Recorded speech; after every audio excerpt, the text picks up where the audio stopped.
Mulai ya, Bu. Ya, Baiklah, Ibu, selamat pagi.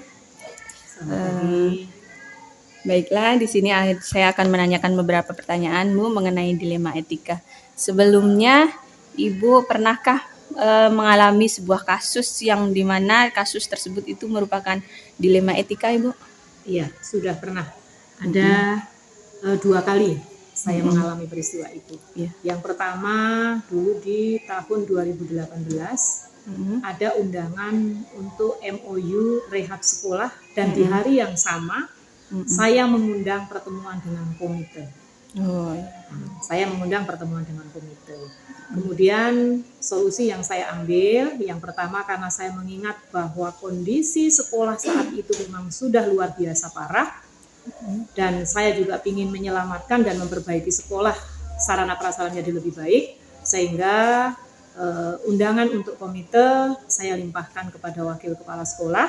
Tetapi sebelumnya kami sudah ada komunikasi bahwa hal-hal apa yang akan disampaikan. Jadi sebelum menghadiri MOU untuk rehab, saya panggil komite, ketua dan pengurusnya serta wakil kepala sekolah untuk berbicara terlebih dahulu apa-apa yang akan disampaikan di dalam rapat komite, apa saja program komite, dan sikap saya sebagai kepala sekolah seperti apa, sudah saya koordinasikan dan saya sampaikan terlebih dahulu. Sehingga saya saat itu saya lebih menghadiri untuk MOU rehab sekolah. Tapi alhamdulillah kedua-duanya bisa berjalan dengan lancar, dan setelah itu saya berkoordinasi kembali, meskipun saya mendatangi MOU, saya tetap berkoordinasi bagaimana jalannya musyawarah antara sekolah dengan anggota komite dan keputusan apa saja yang bisa diambil dan seperti apa kendala-kendala yang terjadi. Alhamdulillah semuanya bisa terselesaikan. MOU rehab berjalan, musyawarah komite juga tetap berjalan. Kemudian yang kedua, undangan pelatihan perencanaan berbasis data yang bersamaan lagi dengan undangan komite. Nah, saat itu saya lebih memilih untuk hadir di tengah-tengah undangan komite. Kenapa? Karena pelatihan perencanaan berbasis data sebelum saya dapat undangan di Kabupaten Kaur, saya sudah terlebih dahulu mengikuti pelatihan perencanaan berbasis data di Tangerang, sehingga sedikit banyak bagaimana tentang PBD, bagaimana menganalisis, sedikit banyak sudah ada bayangan di pemikiran saya, sehingga saat itu undangan pelatihan perencanaan berbasis data saya limpahkan kepada salah satu guru saya untuk tetap hadir dan mengikuti, dan setelah itu juga saya kembali dari pelatihan, kita berkomunikasi apa saja tadi yang sudah disampaikan, kemudian nanti kita tindak lanjuti bersama. Dan saat itu kenapa saya lebih memilih menghadiri dan hadir di tengah rapat komite, karena ada beberapa program komite bersama sekolah yang saat itu memang harus kepala sekolah ada di tengah-tengah untuk bisa mengambil keputusan hal-hal yang memang sudah dijadikan program sekolah. Sehingga kadang-kadang ada dua kebaikan, ya, dua hal yang baik, tapi kita harus bisa memilih saat itu mana yang lebih penting kontennya. Tetapi dengan catatan semuanya tetap bisa berjalan dan ada solusi di antara pilihan itu, akhirnya kedua-duanya bisa berjalan bersama-sama. Jadi tidak ada yang dirugikan. Ya, baiklah, Bu. Kemudian, Bu, dari hal-hal yang sudah Ibu alami selama ini, ada nggak, Bu, sesuatu yang Ibu anggap efektif dalam mengambil keputusan pada kasus-kasus dilema etika yang Ibu alami itu? Iya, ada. Apapun yang terjadi, dilema etika seperti apapun yang terjadi, kuncinya untuk bisa menghasilkan sesuatu yang efektif dan efisien adalah komunikasi dan koordinasi dengan orang-orang yang memang berada di tengah-tengah kita, dan orang-orang yang memang secara tupoksi mereka sudah saya kader dan sudah mumpuni untuk bisa melanjutkan atau menjembatani atau sebagai perpanjangan tangan di saat dua hal baik yang harus saya lakukan tidak bisa bersamaan saya lakukan. Iya, baiklah, Bu.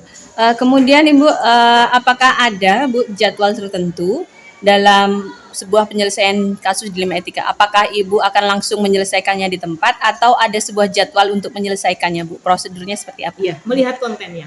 Kalau konten itu memang sangat penting, gitu, saya akan selesaikan hari itu. Dan nanti akan ada tindak lanjut di hari berikutnya. Tapi kalau kontennya tidak terlalu penting, mungkin akan saya buat sebuah schedule, artinya kapan dijadwalkan. Tapi kalau terlalu penting dan akibatnya fatal di saat tidak diselesaikan secepatnya, saya akan selesaikan secara langsung dan akan saya evaluasi berikutnya apakah yang saya selesaikan atau yang saya ambil itu sudah tepat. Baik Bu, terima kasih. Yang terakhir ini Bu, dari semua hal yang telah disampaikan, pembelajaran apa yang dapat Ibu petik dari pengalaman Ibu dalam sebuah mengambil keputusan dilema etika itu Bu? Ya, jadi pembelajaran yang sangat penting yang bisa saya ambil, ternyata di dalam sebuah instansi, di dalam sebuah organisasi, di dalam sebuah satuan pendidikan, itu kolaborasi, koordinasi, komunikasi yang sehat harus tetap terjaga. Dan perlu adanya pengkaderan. Pembagian tupoksi yang jelas dan tegas, itu akan mempermudah semuanya. Tapi di saat kita tidak pernah melakukan hal itu, kita akan menjadi sesuatu yang tidak jelas dalam mengambil sebuah keputusan. Tapi dengan adanya koordinasi, komunikasi, kolaborasi dengan semua mitra, dengan seluruh stakeholder sekolah, warga sekolah, dengan petunjuk yang jelas, gitu kan, akhirnya kita bisa mendapatkan pembelajaran yang sangat mahal bahwa kita tidak bisa berdiri sendiri tanpa kerjasama semua pihak. Sehebat apapun kita tidak akan bisa menjadi hebat kalau kita tidak mampu menghebatkan orang-orang di sekitar kita. Kuncinya itu. Baik, terima kasih Bu atas waktunya dalam wawancara ini. Banyak hal-hal yang bisa diambil dari pengambilan keputusan yang Ibu berikan. Terima kasih dan selamat pagi. Sama-sama.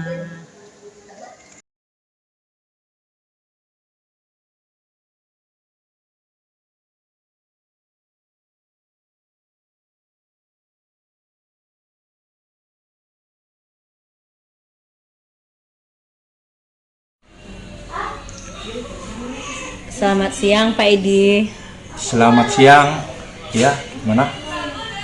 Mohon maaf Pak sebelumnya mengganggu waktu Bapak. Saya mau mewawancarai Bapak mengenai kasus-kasus dilema etika yang pernah Bapak alami gitu Pak. Nah jadi untuk yang bersedia Pak kami wawancara. Iya siap, silakan lanjutkan. Jadi yang pertama Pak gini, pernah Pak, apakah pernah Bapak mengalami dua kejadian di mana kejadian itu yang sama-sama benar, sama-sama harus diikuti gitu kan Pak, dan kejadian ini mengandung nilai kebajikan? Ya, nilai kebajikan ya, kebetulan memang itu sering ya, bukan hanya pernah, sering kami alami dua kegiatan yang memang betul-betul bersamaan ya. Jadi sama-sama sebuah kegiatan yang penting buat kepala sekolah untuk dilakukan. Namun tidak mungkin toh untuk dua kegiatan itu kita lakukan secara bersamaan.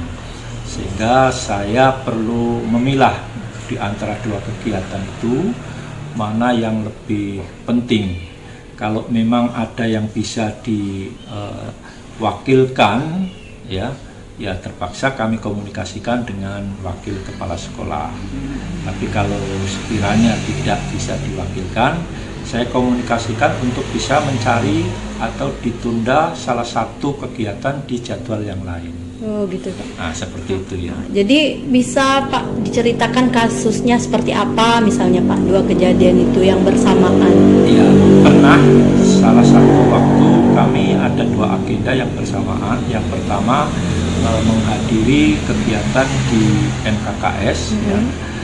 Di sisi lain ada kegiatan yang melakukan pendampingan ya, karena kepala sekolah ini kan ada pendampingan juga dengan calon guru penggerak, sehingga kepala sekolah harus bisa menghadiri, yaitu pada saat untuk membuat visi misi sekolah yang berpihak kepada murid.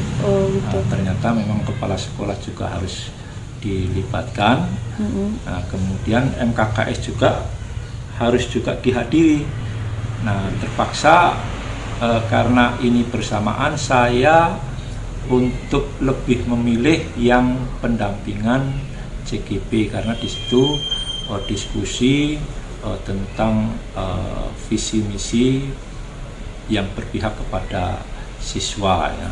Kalau yang MKKS sementara bisa saya wakilkan wakil kepala sekolah. Oh gitu ya Pak.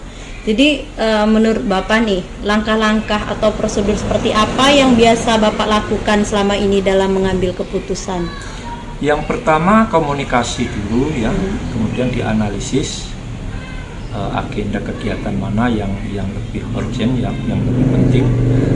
Kalau sekiranya memang ada bisa yang diwakilkan, ya kami terpaksa memang harus mengutus wakil ya. Tapi kalau tidak bisa, salah satu harus di cancel waktunya sehingga saya bisa melakukan keduanya. Ya, Pak. Jadi komunikasi ya Pak ya. Ya, komunikasi itu penting ya. Dalam dianggap efektif ya Pak Ya, dalam supaya pengambilan efektif, keputusan. betul, ya. Nah, Ya. terus pertanyaan berikutnya Pak, hal-hal apa saja yang selama ini merupakan tantangan dalam pengambilan keputusan pada kasus-kasus yang dilema etika seperti ini?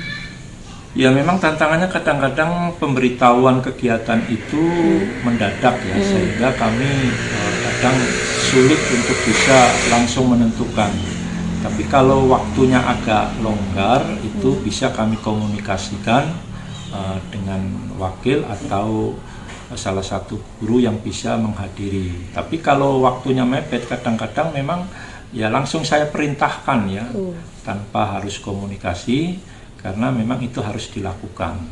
Nah seperti itu yang kadang-kadang delima buat kepala sekolah, waktu yang mepet sehingga ruang untuk komunikasi itu tidak ada lagi. Sementara harus segera dilaksanakan.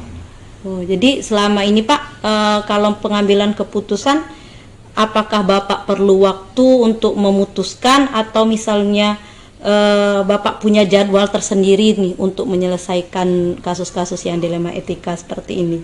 Iya, kalau kegiatan yang kami rancang tentunya ada schedule ya atau jadwal. Tapi kadang-kadang kegiatan itu kan dari dinas atau dari instansi lain yang serta-merta kadang-kadang undangan itu mendadak. Jadi kami perlu bisa mengkondisikan kegiatan itu supaya sama-sama bisa berjalan.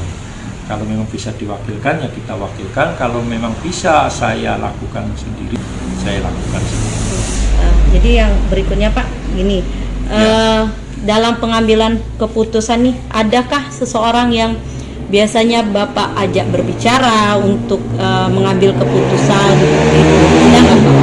Ya, hal yang sifatnya pertimbangan, memang saya selalu melibatkan wakil ataupun dewan guru untuk masukan-masukannya ya, sebelum kepala sekolah memutuskan atau menentukan kebijakan-kebijakan itu. Tapi kadang-kadang ada yang sifatnya memang harus dilakukan tanpa melibatkan orang lain. Nah, ini pertanyaan terakhir nih Pak. Iya. Dari semua hal yang telah Bapak sampaikan, pembelajaran apa yang dapat Bapak petik dari pengalaman-pengalaman dalam Bapak mengambil keputusan dilema etika ini? Ya, yang jelas sebelum menentukan kebijakan, memutuskan kebijakan, memang kita harus melibatkan orang-orang yang bisa kita berdayakan seperti wakil-wakil kesiswaan, wakil kurikulum dan lain sebagainya. Jadi kita tidak serta-merta harus menentukan secara otoriter. Ya, jadi tetap kita komunikasi itu penting di dalam memutuskan sesuatu permasalahan. Apalagi kalau ini menyangkut kepentingan orang banyak. Nah, jadi dalam hal ini kita bisa memilah permasalahan mana yang harus dikomunikasikan dan permasalahan mana yang memang harus diputuskan secara individu, ya, secara pribadi. Nah, seperti itu. Baik Bapak, terima kasih untuk wawancaranya. Maaf telah mengganggu waktu Bapak. Iya. Selamat siang. Assalamualaikum siang. warahmatullahi wabarakatuh. Waalaikumsalam warahmatullahi wabarakatuh.